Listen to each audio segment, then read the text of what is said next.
You know what's so funny? This happens every single time, and we love to hear it. Thank you so much, y'all. I thought I unmuted. Apparently, I did not. But you know what? Now we're here. I was super excited earlier, but now I'm even more excited because the embarrassment has gotten my energy levels a little bit ticked up here. So, hello, everyone. How's it going? Hi, y'all. Thank you for dropping some love in the chat. I really appreciate it. It's very much needed currently. But as I was saying before, MLH is really happy, really excited to be bringing you all of this entertaining, challenging stuff that is tech related all throughout the week. Obviously, Global Hack Week is something that we love to put together for the hacker community. That being said, we do have a couple of folks that are joining us from Stack Overflow from the site reliability engineering team, and they're here to talk about some cybersecurity, site reliability engineering related material, in addition to anything Stack Overflow related. So definitely show them some love, make some noise, and without any further ado, I will be bringing Alora, Joey, and Josh onto the stream. All right, y'all, have fun. Hi, folks. Hello. I guess we can't hear them. This is my first time doing a StreamYard thing. Just post in the comments if you can hear us. Okay, you can. Cool. All right, so just a quick round of introductions. We're going to go around. My name is Elora Praharaj. Some of you might remember me from the HackCon kickoff that was at the end of August. I'm the one with Mr. Fox, the dog, so I know he's a lot more famous than I am. I am also the Director of Reliability Engineering over at Stack Overflow, and I've just finished a year here. I'm going to call on Joey next. Hey, everybody. My name is Joey. I'm an SRE here at Stack Overflow. I've been doing this line of work for probably 4 years now. Prior to that, just general infrastructure automation, but now focusing on the reliability aspects of that infrastructure. Glad to be here. And Josh? Hi, I'm Josh. I'm also on the same team as Joey as an SRE. I've been doing specific SRE things for longer than 5 years, but I've been doing sysadmin/IT related things for well over 20. Okay, so what we're going to do, essentially the agenda for today is I'm going to run through a presentation. Yeah, I did kind of copy paste it from the HackCon kickoff as well. So some of the slides might look familiar if you were there. And then Josh is going to talk specifically about DDoS and what it means in today's world. And then at the end, we're going to open it up for some Q&A in case you folks have questions regarding the Hack the Stack challenge or questions about Stack Overflow or generally just want to shoot the stuff. All right, so let me share my screen. Can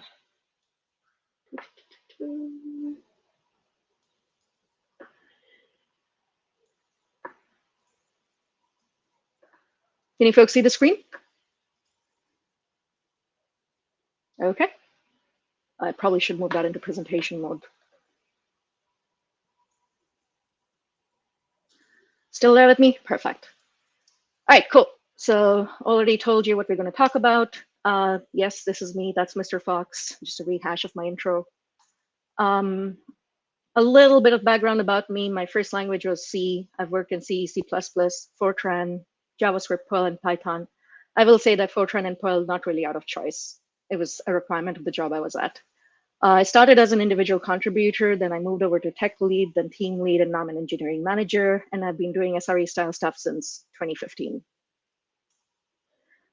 Today, what I do, I manage the entire team of reliability engineers at Stack Overflow. That includes both the database reliability engineers and the site reliability engineers. A big part of my day is worrying about how we keep all of our products reliable. We need to make sure that our users, such as yourself, our free community site users, and our customers, because we do have Stack Overflow for teams, are happy and content with our product. Also, Stack Overflow has been around for over a decade, so there are certain things in our code base that have kind of built up over time, and we're always looking to evolve those to make sure that we can essentially go forth into the next decade. So what exactly is reliability engineering? It's still kind of a fairly new topic. Google pioneered SRE in 2003, but really until I would say post 2010 is when companies really started paying attention.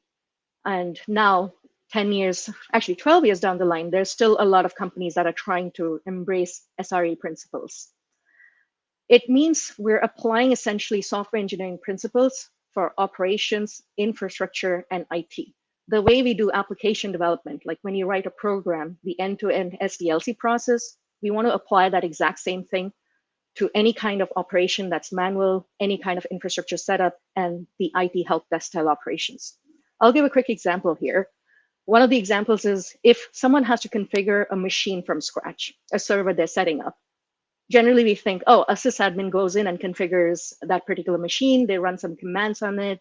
They might like get the DNS set up. They'll set up the firewall entries and stuff like that. That used to be a way of doing it in the 90s and the 2000s, and some folks still do it that way. What SRE tries to approach it is from the software engineering perspective, which is, hey, let's write a program to automate that.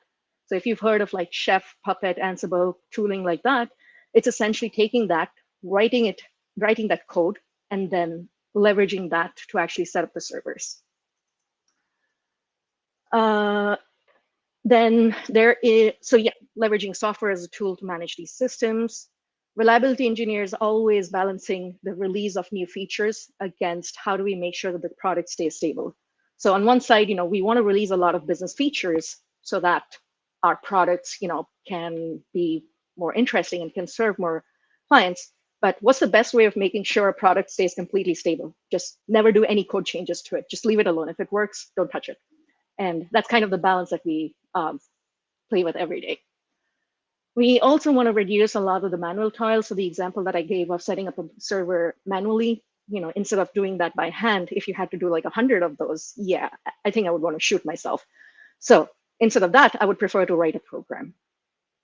Part of SRE is also about standardizing processes across the entire organization. We don't want it to be like kind of a free-for-all where everybody uses their own favorite tool.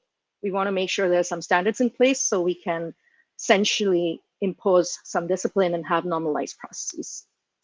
The last one's interesting. Until SRE kind of came along, failure was always treated like, oh my God, this is like the worst thing that could ever happen. But now with SRE, the idea is, look, we know we're never going to be 100% reliable. So let's always account for failure and build in failure tolerance into our systems. And if you've heard of the term error budget, that's where it comes from. Essentially, it's the capacity of tolerance, the capacity or the tolerance for how much failures your system can handle because then you can figure out how your system can recover from it. Failure is inevitable because, well, there's always network issues. I don't know, maybe a tree falls down and something goes off.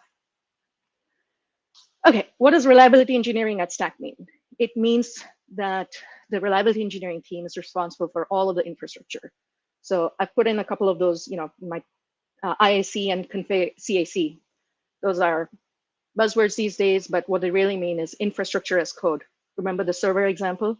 And then config as code. If you're trying to, let's say, for example, set up a database like MySQL, there's certain kinds of configurations that you need to do. So those you could, again, run them from the command line, or you could write a program to do those.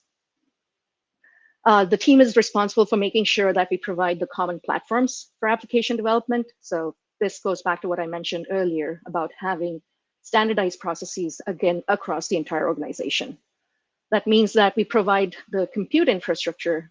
So whether it's, let's say a bare metal physical server or it's a Kubernetes cluster, it is coming out in a standardized fashion. How do you build and deploy applications? That's where the CI/CD comes in. Then how do you actually observe and monitor your applications to make sure that they're working end to end? That's also where that comes in. And the other big part of our jobs is making sure that the products are reliable, especially keeping stackoverflow.com up and running because we have millions of visitors every month. Especially this year, we've actually been fending off a lot of the DDoS, distributed denial of service attacks from organized cyber criminals and state-level actors. The world's like a little strange right now, and we're feeling the effects of that. And it's very important for us to keep Stack Overflow up and running because anytime the site goes down, this is what I end up seeing on social media. Everyone's like, oh my God, Stack Overflow's down. I mean, we laugh about it, but the funny thing is we've actually seen graphs of GitHub commits, and whenever Stack Overflow has gone down, the number of commits has dropped. Cool. So I'm going to talk a little bit more about reliability engineering at Stack with a specific example. We have a product called Collectives that was launched in, I think, mid-2021. The idea is that we can connect these organizations with technologists from those organizations. So I'm going to take the example of Google, who are one of our partner organizations for Collectives. Basically, we want to make the expertise of Google engineers available to the community. And there are a lot of folks in the community who are very, very familiar with specific Google products who have a lot of expertise. So those we deem as recognized members, almost like a verified badge. And those are the folks who essentially we will trust their answers over other answers on the specific page. If you haven't already seen the Collectives layout, this is what it looks like. For example, this is the Google Cloud Collective, and there's a lot of questions specifically around Google Cloud. So when we released this product, the application engineers focused on the functional requirements. Hey, what is this user interface going to look like? Where's that logo going to go? How do we distinguish between a recognized member and a regular member? What is the business logic? So that's what the application engineers focused on. SRE focused on what we call the non-functional requirements. Oh, hey, okay, cool, Collectives. Where are we going to find the compute infrastructure for these? Which servers are they going to be hosted on?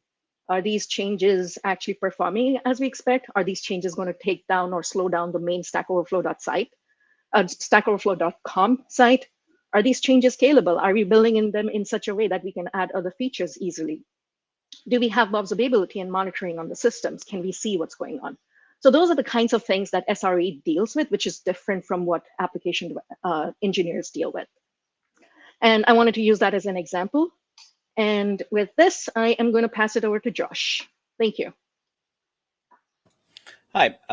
So hello again. I'm Josh. I'm a staff site reliability engineer at Stack Overflow. Next slide, please. To give you an overview of my journey to SRE. Oh, Laura, next slide, please. There we go. So I actually started off in IT. When I was in high school, I really liked building computers because I played video games and things like that. So it was a natural step for me to kind of get into that. But I also learned how to program because I thought it was a really fun thing to do. So I took a lot of programming classes early on. And in my early job as an IT professional, I noticed there's a lot of repetitive tasks on a computer, and I hate doing repeated things. So more or less, I would go, hey, it's on a computer anyways. How do I just make a computer do this for me? And I would look for patterns and write code to kind of get it to do it for me. Eventually, I kind of automated myself out of a job in a sense. Well, my boss didn't know I was doing it automated, but it reduced all my toil, which was great. Eventually, I basically moved on in a normal IT path where I became a systems administrator. It's another type of IT person that where you start managing servers. I was actually working for the school district I graduated from, and I was managing servers, student information systems, things like that. So there, because there were just so many servers and things like that, coding naturally just came back because if I have to create 50 servers, doing that repetitively, yeah, you sure can, but that is just so much work. So I would again apply code and to get that to just spin out all the things I needed to do. Again, automating myself out of a job.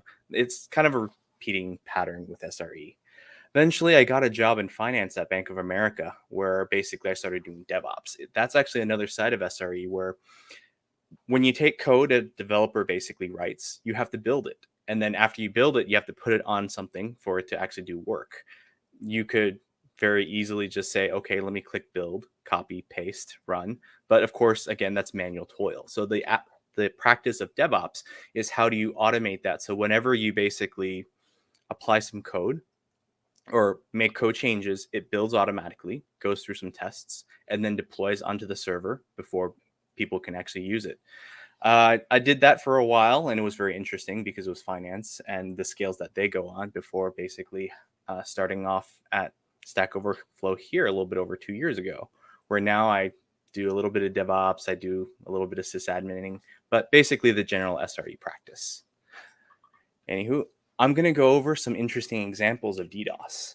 Now, when we normally think about DDoS, we think it's malicious, but actually, if you think about it, a search engine like Google, they have to crawl websites to basically get the information and serve it up to you when you start searching, right? And they really want to, when you have a search engine, you want to go very fast because, of course, it's a big internet out there. But not all servers can handle a huge load, right? So if you're not careful with that, you can inadvertently DDoS somebody because essentially you're trying to grab all their data as fast as you can, but they can't handle it. So from an SRE point of view, it's not malicious, but you still want to basically be able to get indexed because if you can't, Google doesn't know who you are and your website basically dies in obscurity, right? So that's an SRE thing where you have to balance the good traffic versus potentially somebody attacking a website. Another good example is if you've been out on the internet for a while and you know Reddit sometimes will have a very popular link that ends up on the front page and everybody wants to go to this one website and it becomes what's called the Reddit hug of death. All of a sudden you're operating like normal, no big deal, and then the entire world starts going to your website and it brings you down. Not because of maliciousness, but more or less it's, unexpected web traffic. You can't plan for that because infrastructure is expensive. You can't just buy servers that do nothing all day. But at the same time, when you get increased traffic, what do, right? There's strategies you can do where instead of having your own servers, you basically use the cloud. But even then, it takes time to basically expand out your servers. There's other limitations. So planning for DDoS isn't necessarily always, oh, there's somebody out there being malicious and attacking us and I have to fight them. It's also balancing knowing what legitimate traffic is and trying to serve it to the best of your abilities within your constraints versus also then, yes, of course, there's malicious actors out there that will just try to take on a website because it's fun or whatever that is. So that's kind of a nice general overview of DDoS. And now let's open it up for questions.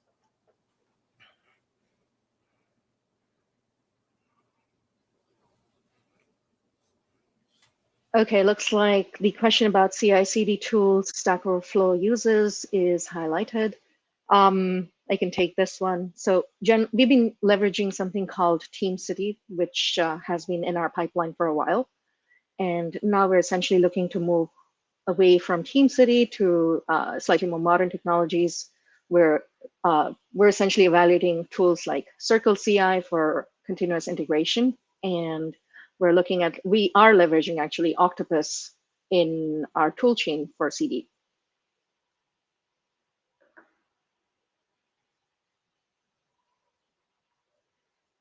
ISE, Josh or Joey, one of you want to take this one? Sure, I can do it. Infrastructure as code basically is when we build out a server, of course you can do it manually, and you can even document in a document saying, oh, I named the computer this way, I set this one setting this way, and I did all those things. But that becomes incredibly tedious if you have to build a lot of them. When you set it as code, you have things that basically control those, such as a Puppet or a Chef or Ansible, that where you type it out as code so that it's declared and it's scalable. And then every time you need to build a server again, you just run that code and it will build out the server the exact same way within the given like programming. It makes basically scaling out or recreating a server a lot faster. Let's say you have a server that does have infrastructure as a code and something catastrophic happens, like it burned down. Rebuilding it is very easy because you just get a new server, point your code at it, and say configure. Once it's finished, it's back up and running again. When you get really fancy, you can actually just continuously take servers out of rotation, rebuild them using the code, and then bring them back in, and no one will ever know. And all of that is completely automated with minimal toil. Hey, Josh, I might just tack on a few more notes to that. So with when you represent your infrastructure in code, you mostly have two ways to do that. You have like an imperative approach where you could just write a script that runs synchronously, or you could take a declarative approach. The more modern way to do it is with a declarative approach, leveraging tools like Terraform, and similar to what Josh had mentioned, Chef and Puppet. You could even consider Ansible a declarative approach to infrastructure as code. And what those tools do is create an abstraction between your interaction with the tool and what the tool is actually doing on the back end. So while you write, let's just use YAML as an example.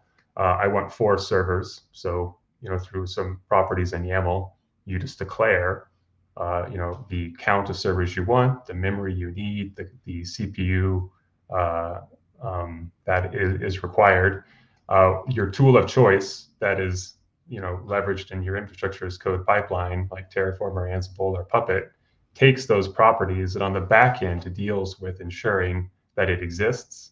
And if it does, don't try to do it again. If it doesn't, then create it.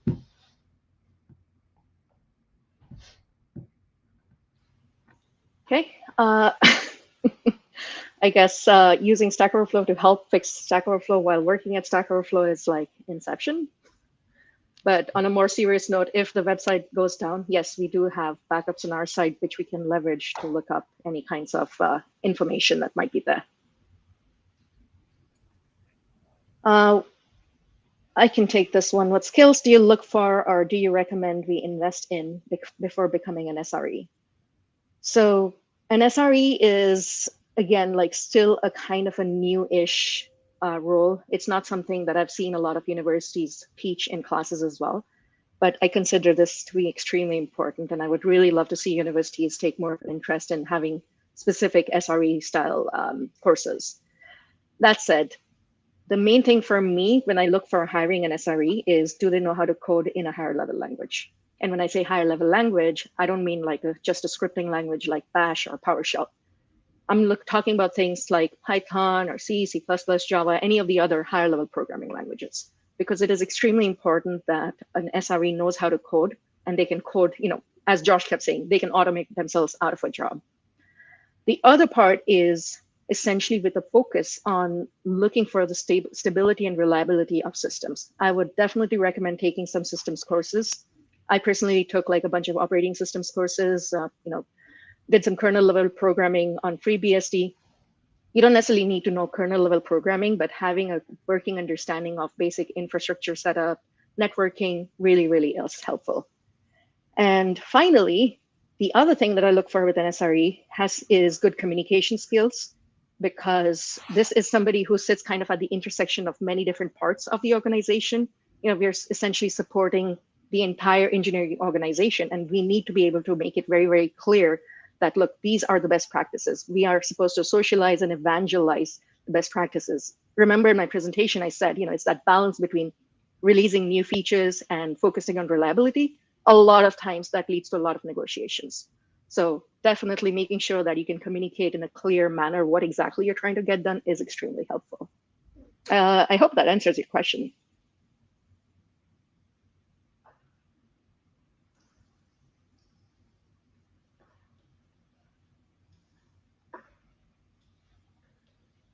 Okay. I guess oh.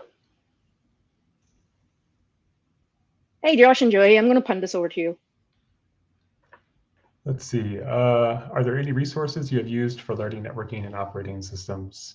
I think it depends on where you're currently at. I know both Josh and I have, taken a lot of the like Security Plus and A Plus certs, way earlier on in our career. But as you move forward and say you've built a really good foundational skill set, there are various certifications out there. So, for example, like the certified Kubernetes administrator, that is very fitting to the SRE role.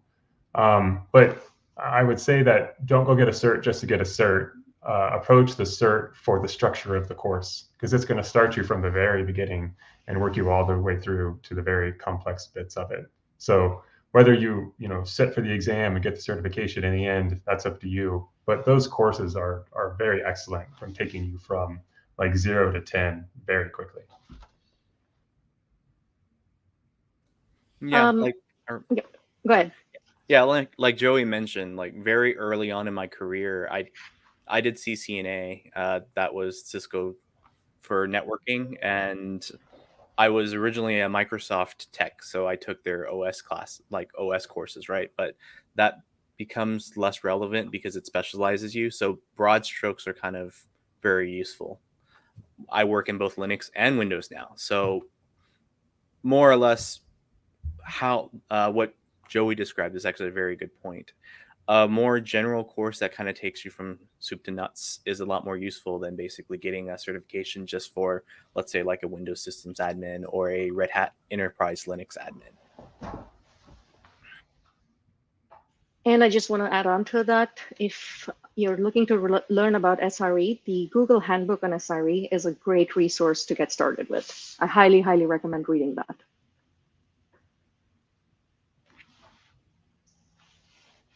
Cool. Any other questions? Any questions about the particular challenge, Hack the Stack? We're seeing some traffic coming in. Okay. How is SRE different from DevOps? Hey, Josh, you were a DevOps, and now you're an SRE. That's a really fun one because I was at a talk recently where basically from the SRE point of view, DevOps is something you do. SRE is a role in a sense. So an SRE can do DevOps, right? It's the act of basically building and distributing code onto servers, while SRE has to look at a bigger picture of infrastructure, scale, and other things or things of that nature. So, but I'm pretty sure if you go into any like SRE/DevOps meeting and ask, you're going to get a slightly different answer every time, just because it's such a new field. And like I remember 10 years ago, I was at a conference, a Microsoft conference, where they were discussing DevOps, and all the engineers like, we hate DevOps engineers and this and that, because they felt like it was a barrier to them basically producing code. But as time went on and things evolved, it became a better partnership because SREs or just the general community understood that the faster you can allow somebody to produce code and just make changes and test them, the better quality of the code, because then somebody's not investing a whole bunch of time on a change that they don't know if it'll work or not and then debugging it. Small incremental changes make for a lot better code and a better experience for everyone.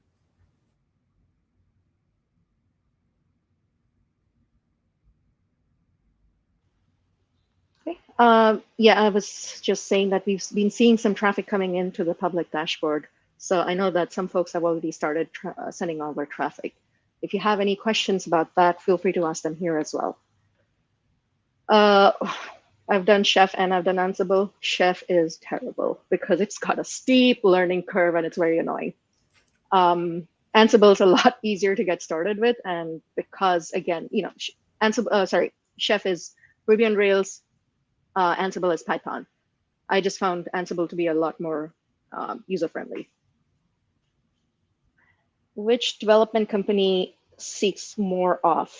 Blockchain? Yeah, I'm not entirely sure what the question is looking for.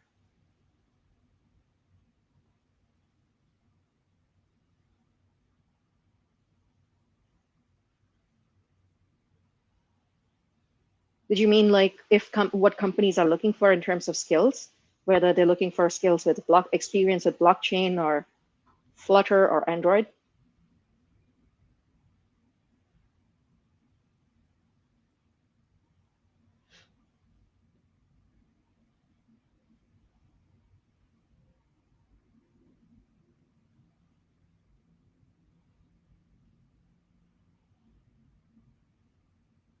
Okay.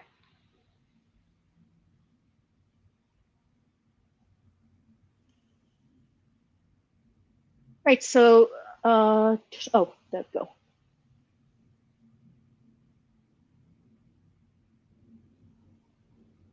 Oh, so you mean in the general sense, what's the hot skill set to have right now? While blockchain is very popular, if you notice, a lot of crypto companies are no longer hiring. In fact, they're laying off. But besides that, I think general good knowledge of the stack that you will be working on. So, from my limited view, from I have family and friends that are developers also, right?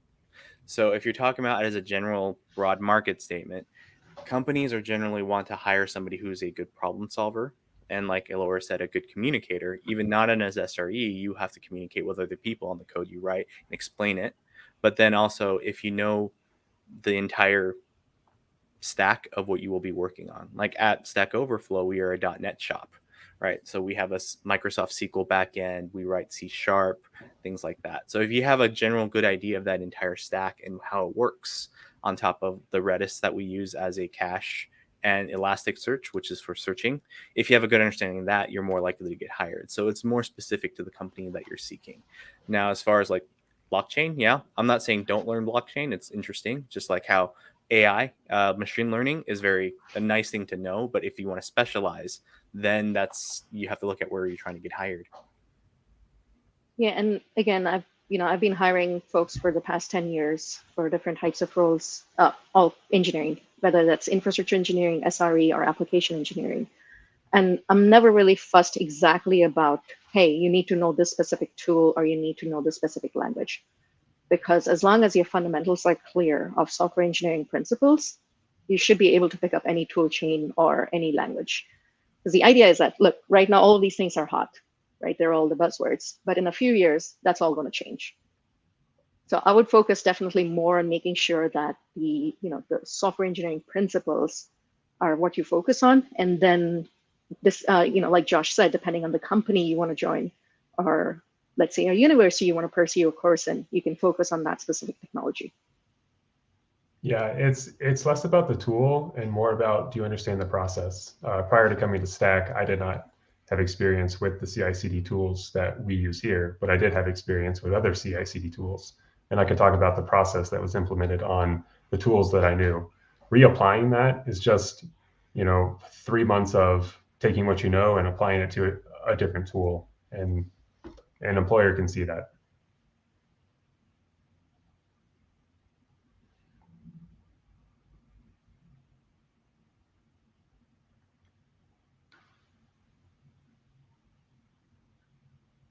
Any other questions?